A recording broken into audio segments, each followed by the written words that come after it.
Сәлем, есімім Гаухар, менің каналыма қош келдіңіз. Бүгін сіздермен брокколиден дайындалатын өте дәмді салат дайындайтын боламыз.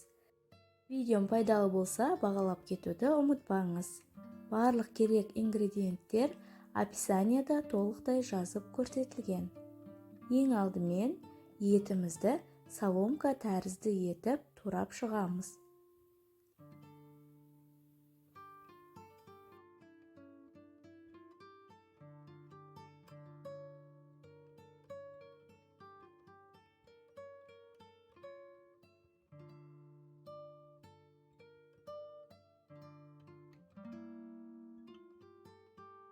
Одан кейін пиязды да қарапайым жолмен екіге бөліп тураймыз.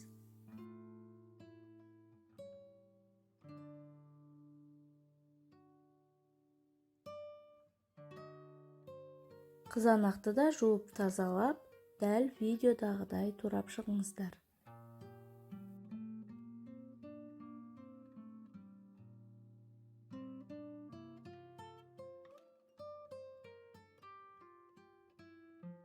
Тәтті болгар бұрыштарында соломка тәрізді ұзынша етіп турап шығамыз.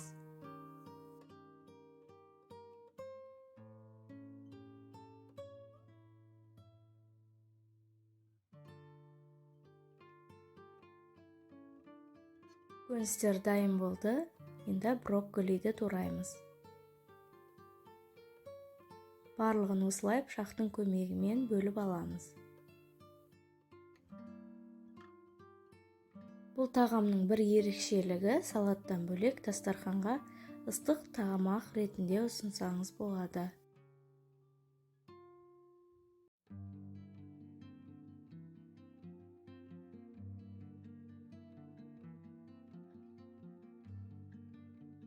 Кинза мен укропты да турап шығамыз.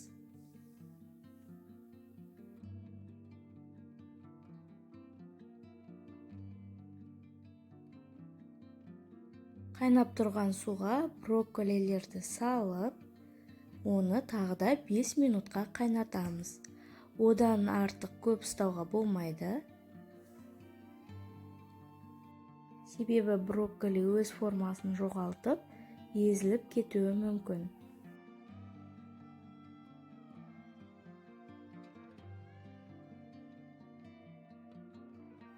Дайын болған брокколилерді осылай салқын суға салып аламыз. Себебі салқын суда брокколидің осы жасыл әдемі түсі сақталады.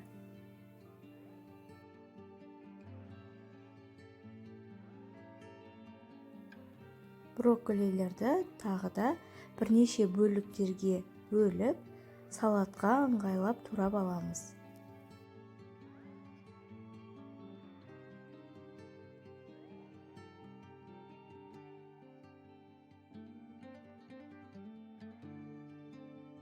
Қызып тұрған отта табамызға кішкене май құйып, оның бетіне етімізді салып, жақсылап қуырамыз.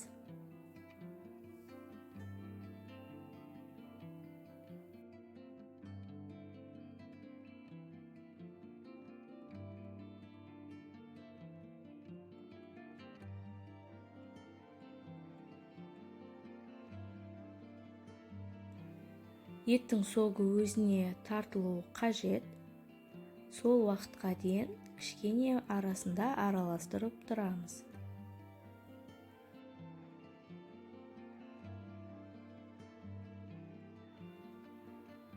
Осыдан кейін бетін жауып, согының тартылғанын күтеміз. Үстіне 2-3 туралған чесноктың бөлігін саламыз.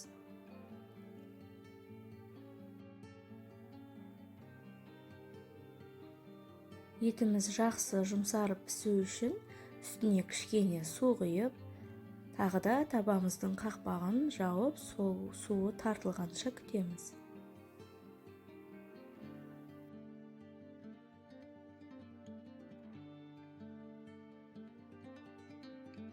Оттың астын кішкене бәсеңдетіп қойсаңыздар болады. Енді үстіне көкөністеріміздің барлығын салып араластырамыз.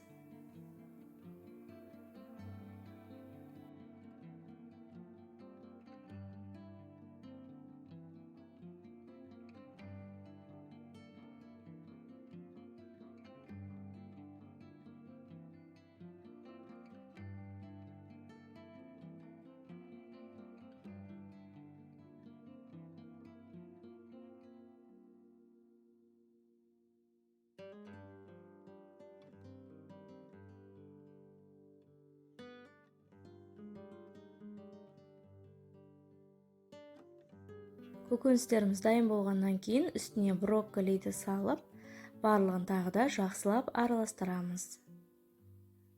Яғни бұл жерде брокколилер салатпен бірге жылы болып шығуы қажет.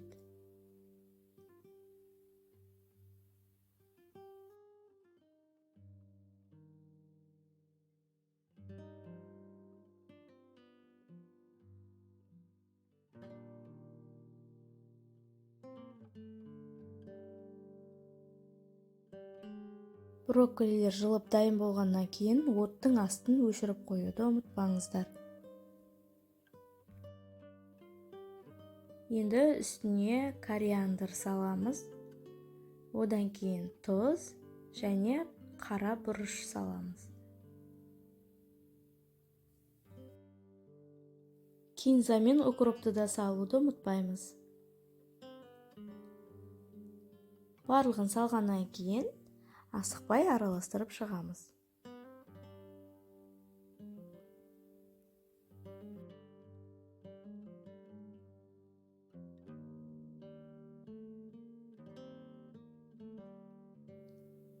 Салатымызды басқа ыдысқа аударып алсаңыздар болады. Үстіне 2 қасық соевый соус құйып, және тағы араластырамыз.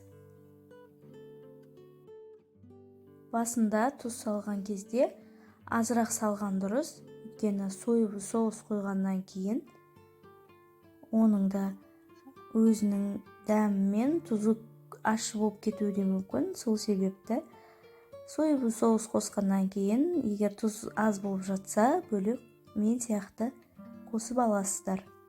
Біздің салатымыз дайын, барлықтарыңызға ас болсын. Видеомды бағалауды ұмытпаңыздар. Алдағы уақытта қандай рецепт күтесіздер, соны комментарияға қалдырып кетіңіздер. Міндетті түрде бірге жасаймыз.